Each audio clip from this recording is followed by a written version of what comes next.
we'll get started on this and see what we come up with, see how it runs, give you kind of a first impression. And I also bought this with a rigid table saw.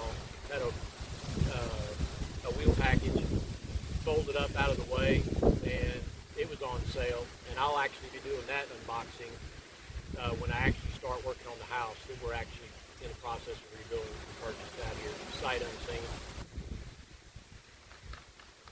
One thing I did notice that I wasn't really too impressed with is the bottom, but it's actually a little bit more sturdy than I had first seen. It looked like it was more of a rubber, but this seems more like a nylon, a heavier duty. But there really is no cradle, or I should say a saddle or a seat for this thing to sit on. It actually just sits on the fuel tank, but it feels a lot more durable than I had initially thought. And this is another one of those overseas products that's kind of cheap. I noticed this one after I bought it, that it doesn't really function too well. So we're going to make the most of it since I've already owned it.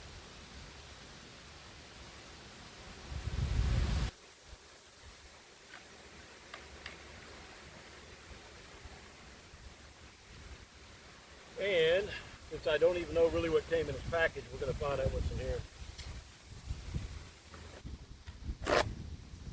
Well, if I'd have been smart enough to look at the package before I left the store, I actually wouldn't have had to buy one.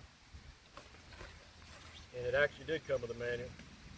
I had downloaded one offline, is where I found out the price was actually $199. Alright, but I kind of went through it to see what we were dealing with. There wasn't much to it. Get this thing primed.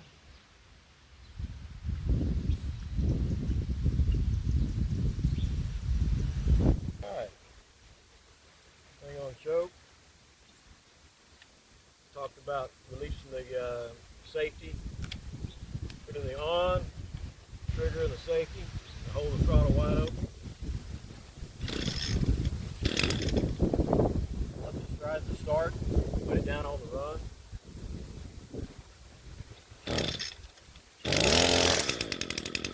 Then it says once it starts to release the throttle, and for several minutes let this thing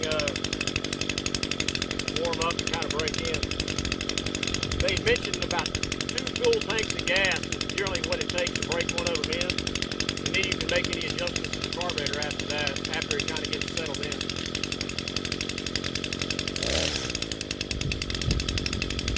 So we'll let this thing warm up a minute, and then we'll give it a try. I figured while this thing was warming up, kind of get a little bit of a closer view of the actual trimmer. Overall, the quality actually looks pretty good. Pretty impressive, considering it's $199 grass trimmer.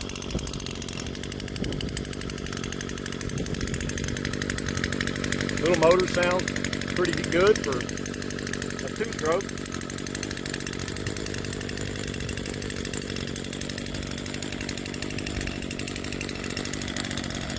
And supposedly, this little gear drive just has a grease port. And I'm assuming right there, they say, I think about after 50 hours, they recommend checking and adding grease. The line on this thing, I believe, is 95 thousandths. But you'll see probably like on the fuel tank, like I mentioned, it doesn't have any kind of a real metal support. It's actually just like a hard plastic cover that's either bonded to the fuel tank, but it actually just sets. It actually just sets on the fuel tank, but it's actually a pretty hard plastic, so I would imagine it would hold up pretty well. Time will tell.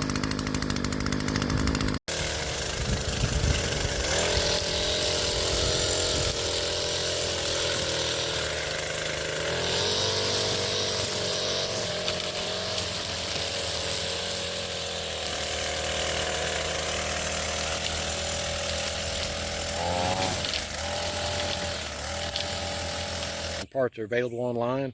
I'll post a link to that video in case someone is actually has that problem, and I'll even post a link to one of the cheapest places that I found a new clutch assembly you could have shipped to the house. So, all right, guys, it was a quick one, and y'all stay tuned.